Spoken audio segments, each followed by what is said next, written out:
So welcome to the next VTCLA Podcast.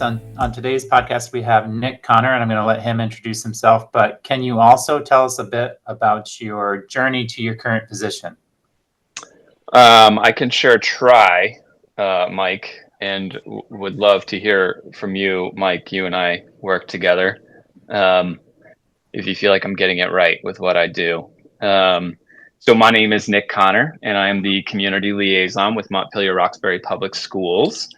And community liaison is kind of a hard role to describe. There are other, I think, positions in the state of Vermont that go by home to school liaison or McKinney-Vento liaison, but community liaison is really an opportunity in our district for someone to be out in, and I say this all the time, but like be in living rooms more than you're in classrooms. And that's certainly something that's really true for me. I'm much more comfortable on folks' porch, just having conversations. I am very uncomfortable in a classroom on the days when I need to sub or something like that. Those are hard days for me. And on days when I get to be in, 7 different families' homes are really good days for me. And so my role as community liaison is really to build, smoother road between home and school. And that means a lot of things. That means supporting our students and families with anything that may be coming up outside of school, inside of school, getting to know our families, building relationships, and then also centering their voices in conversations with leadership meetings and things like that. Many of the families I work with have been historically not centered in any way in our communities and in the education system as a whole. And so this is a position I've been in for the past 3 years, going into year 4. And so really excited for year 4. The journey, which is a big question, Mike. Goodness, I think, it started when I was kind of fresh out of college, and I was working with a program called Eckerd Youth Alternatives, doing wilderness therapy work with young people who were incarcerated. And we lived out in the woods with, teens that for one reason or another found themselves there in that space. And we did a lot of work around restorative justice. We did a lot of work around non-punitive response. We were having circles all the time, and I was like, this is pretty intense, but it's pretty cool. I kind of like it. From there, I moved to director of prevention at a local youth service agency in central Vermont. Did that for about 6 years. From there, I went to Denver, Colorado. And out in Denver, I was a program director, so completely stopped doing any kind of direct service, was running programs. I worked with about 20 different school districts in Colorado, and we were really working with young people that had dropped out of school. So students that had left school early, and our job, my team's job, was to go out and find young people that had left school and talk to them, better understand their stories, try to support them in developing a plan that if they do want to come back to school, how do we make that happen? In Denver Public Schools, for example, which is one of the districts we worked in, 2,000 young people would leave school every single year before they graduate. So my team would respond to every single student that left school early, phone calls, home visits. We're just wanted to hear their story. And second, wanted to support them in finding any kind of stability that they may need to get back into school. So that team would also re-engage students back into school and then case manage for a full year after re-enrollment to ensure they aren't just going back into school and hitting the same barriers as before.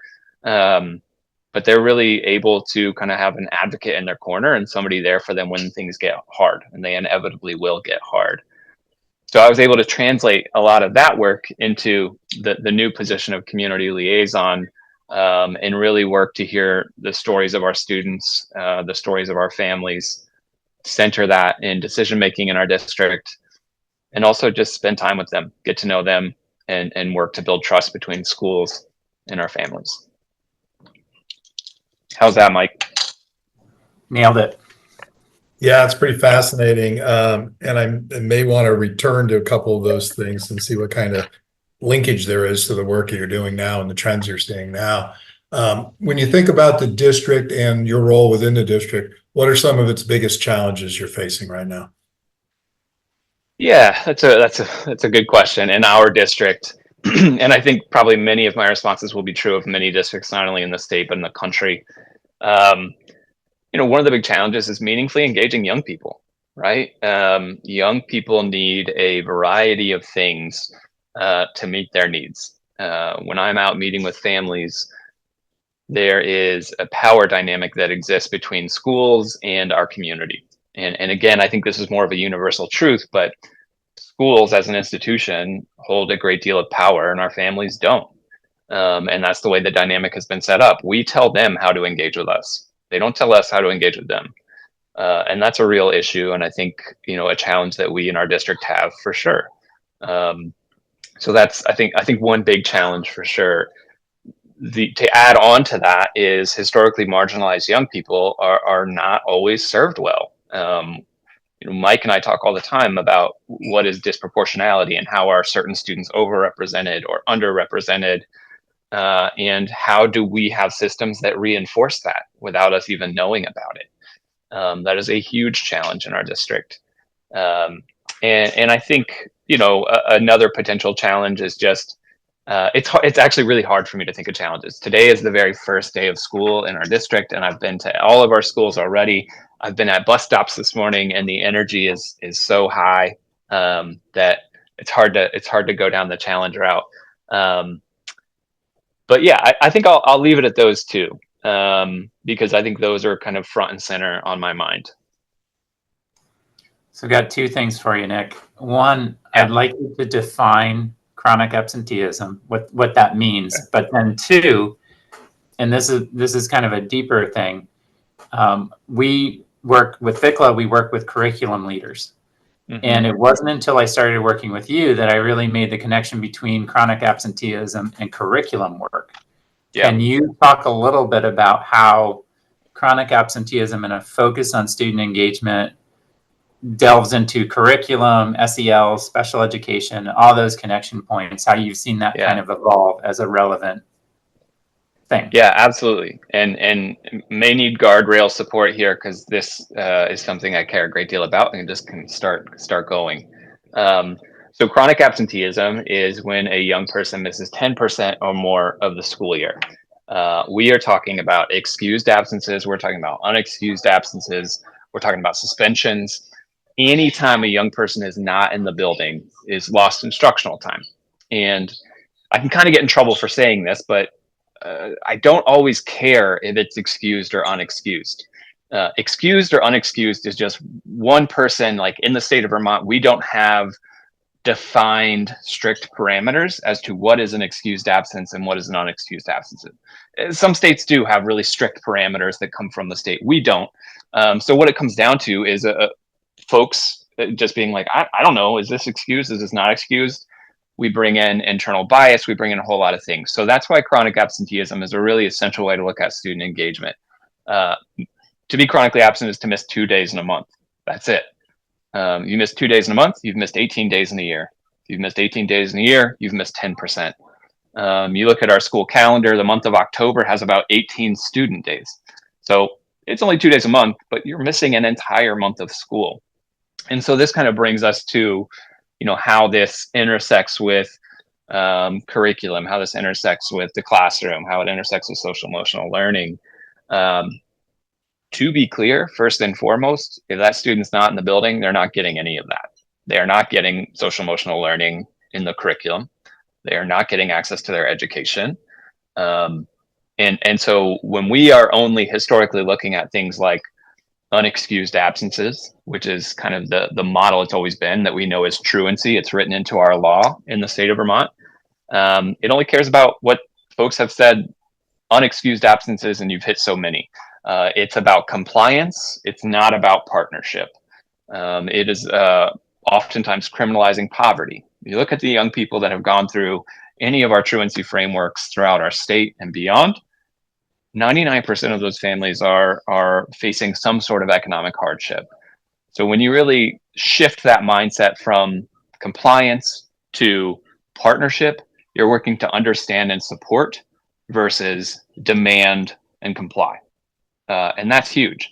So again, when we're talking about what does that look like in the classroom, there's an organization, Attendance Works, and they have what they call their positive conditions for learning. There's 4 positive conditions for learning, but one that's really important is engaging curriculum. if you don't have engaging curriculum, it's going to impact your absenteeism quite a bit.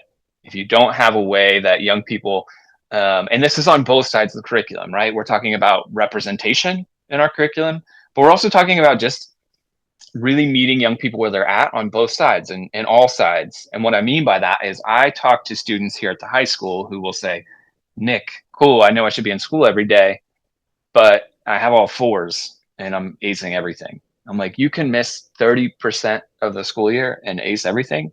Shame on us, right? Like, how are we not introducing challenge to meet this young person where they're at with really pushing them to see their best? How are we how can you be somewhere 30% of the time or miss 30% of the time and crush it in that way? If I speak for myself, the example I always use is the IKEA, brochure.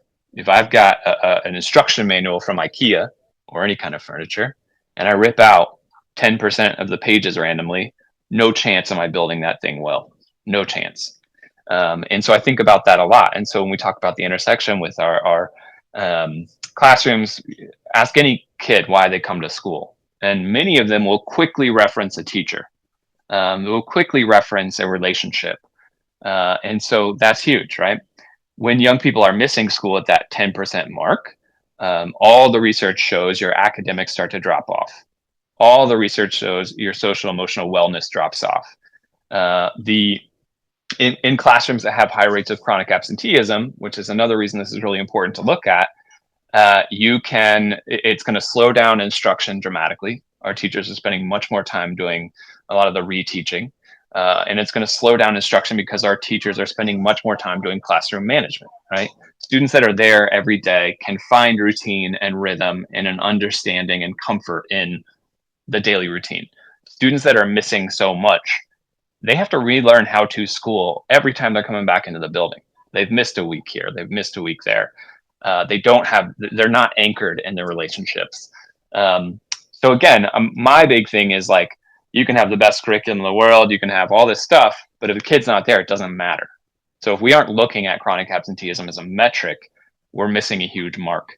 Outside of that, one of the ways to boost our attendance is strong curriculum, strong relationships, strong social emotional wellness. So these things they all dovetail quite nicely together. Yeah, thanks. A couple of things I'd like to dig into a little bit there. The story you told about the student who said, yeah, but I'm getting all fours, resonated with me. I'm doing some work with a school outside of Vermont, and we started looking at some of their demographics, and they have a 24% chronic absentee rate, but a 99% graduation rate, and they're marked exemplary in their state for their outcomes. So I wonder, what do you know about your population who are chronically absent and their achievement levels and success rates? Yeah, Jeff, a lot of ways to go with that. Yeah. First, I would love to know what state, but we don't have to go down that road. The research is quite clear. All right, the research is quite clear. If you look at pre-K, kindergarten, first grade, if you look at chronic absenteeism rates there, it translates so closely to being able to read at grade level by third grade. We know that's one of the earliest predictive factors of high school completion. When you are pulling things out in that way, and 24%, if I'm hearing that, it's last year, we saw a peak in chronic absenteeism in the 21-22 school year. Like, it peaked across the country. It doubled from pre-pandemic at that point. So coming down is great. Like 24 compared to where they were before, I'm sure is some incredible strides.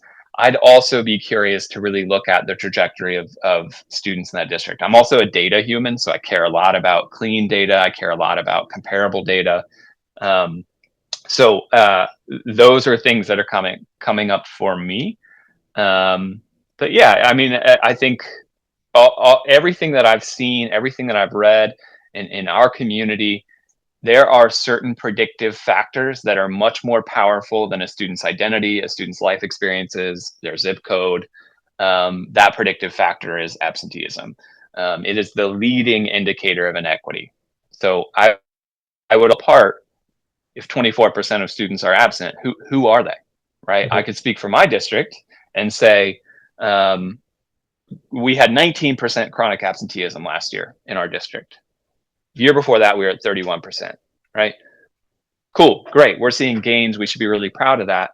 But when you pull apart who makes up the 19% of students who are chronically absent, well, our students that are experiencing homelessness, 60% of them are chronically absent, right?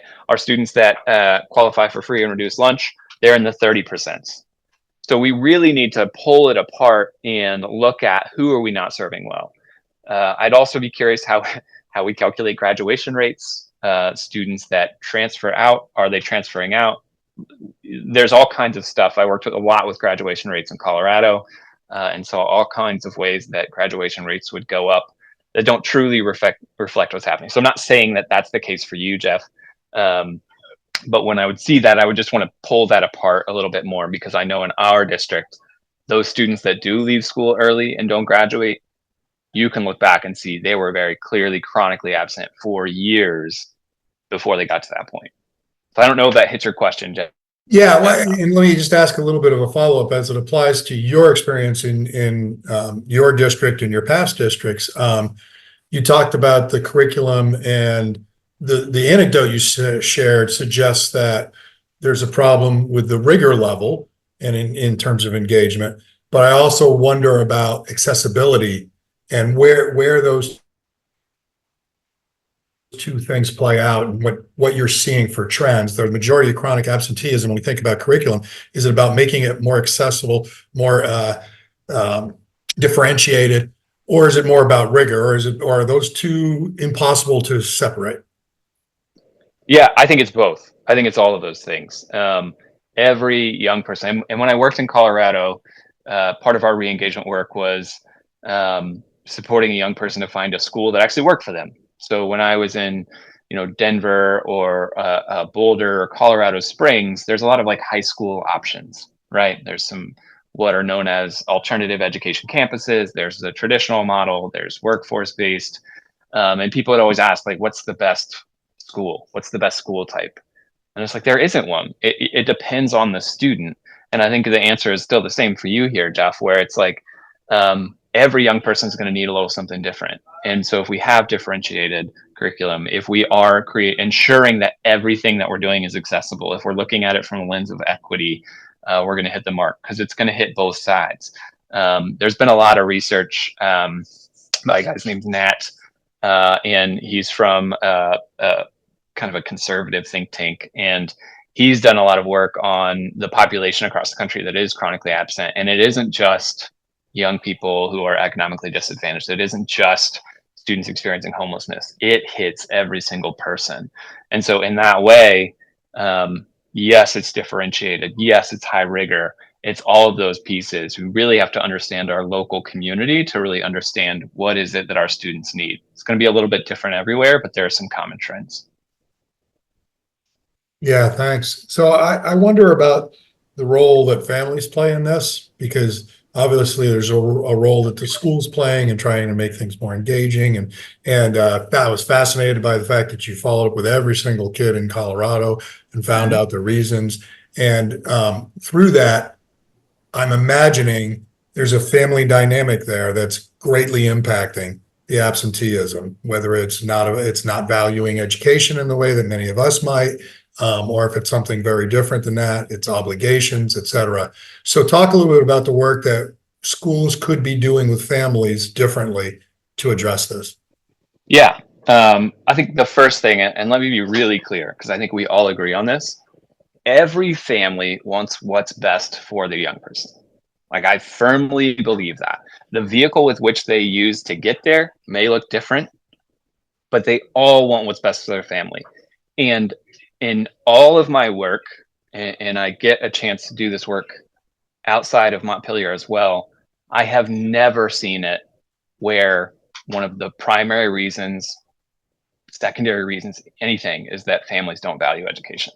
It is not that. It is so many layers. It is a lack of trust in the school. There's a lack of understanding from the school. We as a society put up literal barriers in front of our school buildings and told people like, do not come here, right, during the pandemic. And so there's a big mindset shift that's happened over the past couple of years as to what it means to be in school every day. But to me, it's still, I don't find my work being about, I need to get this family to care more. It has never been that. I have always seen that I need to get our schools to be able to respond better to our families, and not even respond, but just meet them where they're at. What does it mean when a kid needs to have laundry, like needs support with laundry because they're not coming to school because they don't have clean clothes because the water got shut off? Nobody wants that, right? But then it's like, I'm not going to come to school because I don't have clean clothes because we didn't get to the laundromat. We got you. Bring in a bag of clothes. We're going to get it washed during your school day, and we're going to send you home with a bunch of clean clothes. We just have to think a little bit differently about how we support all of our families. And it is very much not that families don't value education. Educational neglect is still very much a thing, and I'm not trying to devalue that or say that there is not a space where that's happening. However, when we are talking about addressing absenteeism, I just don't see that. I don't see that they don't value education. I hear that a ton. I hear it so much, but it's not the reality. It is, hey, Nick, the police were next door all night last night and we're tired. It is, I have to get to the doctor today and I don't have childcare after school. My doctor's in Burlington, so I've got to bring him up with me. There are so many factors, and people always ask too, like, what's the main reason kids miss school? I wish I could tell you there was one, but it's a multitude. It's about understanding your community. It's about sitting on the porch with your families from a place of how can we support you? What can we do to help? Not, why are you not here? Why are you not coming? Here's a letter that's going to reference the state's attorney in court. That's not helpful. So I'm pretty big on that, right? Like I'm very much, we need to identify what is the strengths in our families across the board. All of our families have so many strengths. Our system just isn't designed to lift up every strength. So that's kind of where I come from on that one. One of the great things about Nick's work in terms of curriculum leadership is a lot of curriculum leaders work with federal grants and things like that require parental involvement. And typically that's very challenging for us to do, right? And a large part of the parents that do respond or are involved aren't representative of a different group or segment of the population that we really need to be paying attention to. So Nick has created inroads for us to be able to gather some feedback and some understanding. And, speaking as a curriculum director, just thinking about engaging curriculum or accessible curriculum, being able to connect with some of these families and hear different tidbits of things has been really helpful in refocusing the work. So it's been pretty incredible. But Nick, my follow-up question to you is, when you think about the landscape of Vermont in particular, what do you think 3 big challenges are for schools, but it can leapfrog out of schools, the impact on communities and things coming up in the next couple of years? Yeah, that's a big question. The easy answer is, how we fund our schools. That's pretty challenging in this moment in Vermont. I think capacity is a big one in Vermont. Having the capacity, like I know all too well how fortunate I am to be able to do my job. There are not a lot of districts in the state that will give the freedom that is required to go out and spend most of your day in a car and in people's homes and not in classrooms. That's not where, priorities are a lot of times. And I am so grateful that in MRPS, and I'm starting to see in other districts too, that has been created. But like, who has the capacity to do 15 home visits a day, right? Like that's not a thing, but I would say it's critical to understanding and building trust and relationships with our families. The only thing we have capacity to do often is tell families when something is wrong. We don't often have capacity to tell families how great their kid is. That's a challenge. I think another challenge is certainly the housing crisis in Vermont.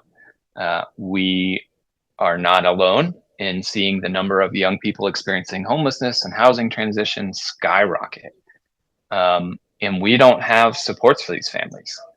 How many times have we heard stories in our schools about families of 5 living in one hotel room where they don't have anything but a microwave, and the fridge is so small you can't give them more than 1 gallon of milk a week because it won't fit? It is an extreme challenge that I don't see going anywhere. The housing crisis gets worse every day, and our students and families are suffering, and it requires more capacity. And I know that there's a big resistance. Schools can't do everything. Schools are asked to do so much, and we are, like, totally, and we're not funded well enough to do all the things we're asked to do. I totally understand that. And here we are.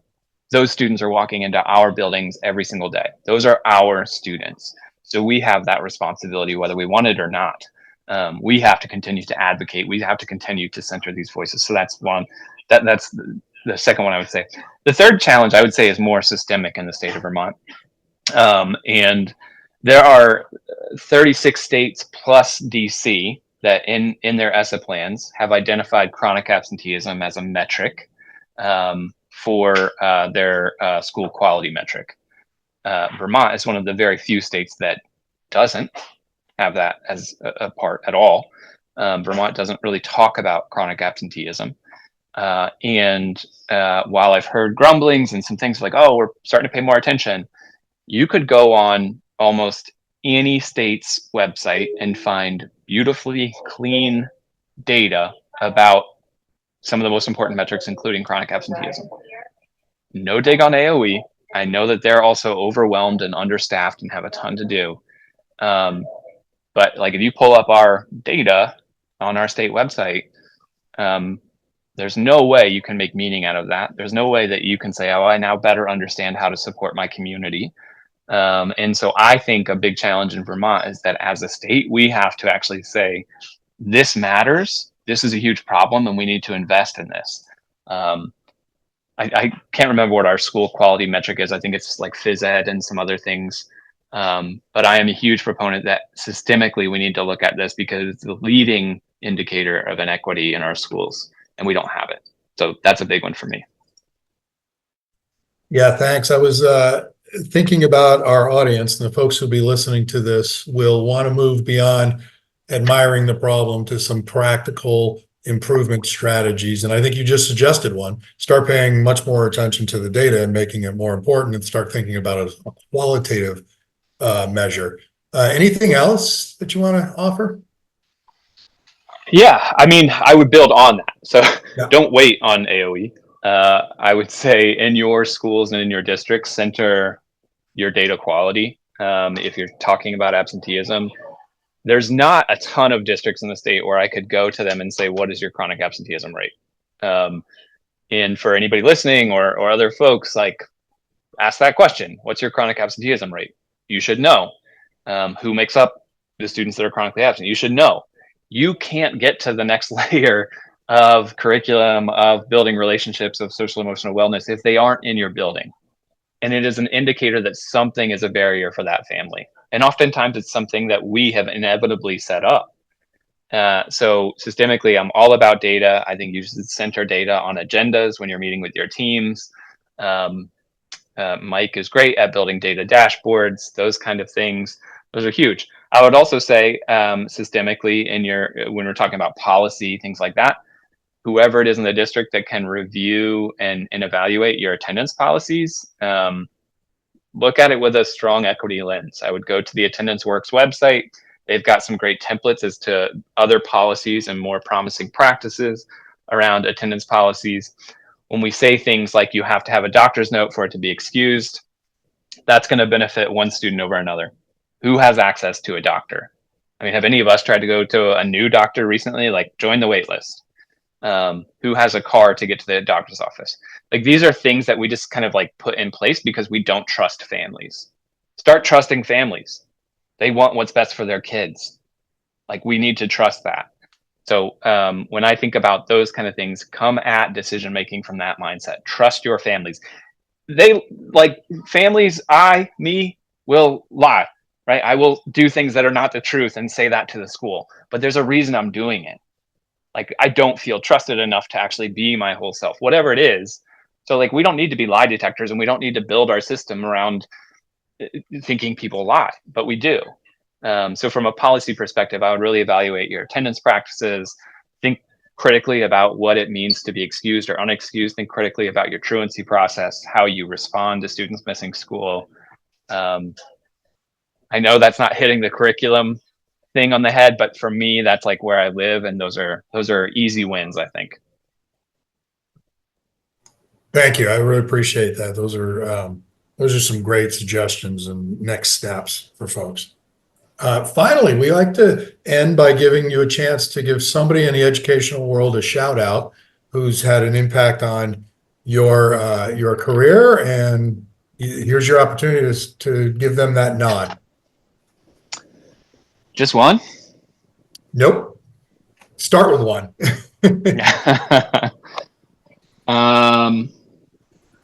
I'm going to shout out from afar a person named Aviva Katz. Aviva is one of the directors of student engagement for Denver Public Schools. And when I started working out in Colorado, she and I got coffee, and that turned into every week we would get coffee. And we would really think critically about like, what are the challenges our students are facing? And she didn't have to do that. But we clicked, and we would every week we would be at a coffee shop talking about how to better serve our students. We did that for 6 years. She's still somebody I go to, somebody I look up to. She's a rock star and a good human. So I'll shout out Aviva Katz. Well, thank you. That's an excellent way to end it. Nick, thanks for sharing some of these thoughts. I think our membership, we're going to really find them fascinating, as I just did. So thanks for taking the time out of your day to help our members think about our students and their families in ways that will enrich their experiences. Yeah. Thanks, Jeff. Thanks, Mike. Thank you.